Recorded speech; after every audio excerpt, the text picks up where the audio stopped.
I'm Pat Kiernan. Welcome to Pat's Papers. We begin today here in New York. This is one time when you really don't want to be a fly on the wall in the Oval Office. That from writer Mark Leibovich in the New York Times today. He wrote a fun follow-up piece after President Obama became a YouTube sensation with that clip of him stopping in the middle of a television interview. He killed a fly with his bare hands.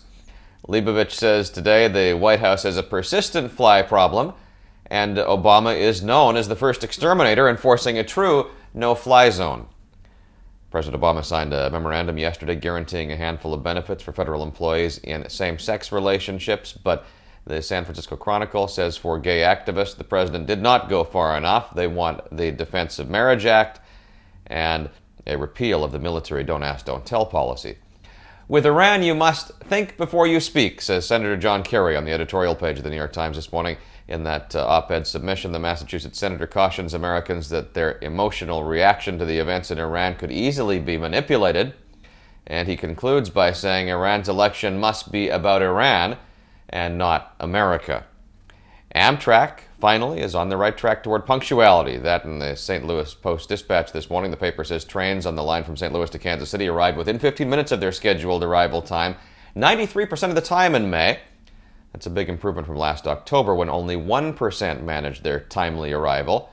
New tracks and a federal law fining railroad companies for tardiness contributed to that turnaround at Amtrak. So is sugar better for you than high fructose corn syrup? That's the question in the Florida Times-Union today. An article takes a look at the recent ad campaign by the Corn Refiners Association. We've got a video clip of that at patspapers.com. Those ads claim that corn syrup is natural and nutritionally identical to sugar.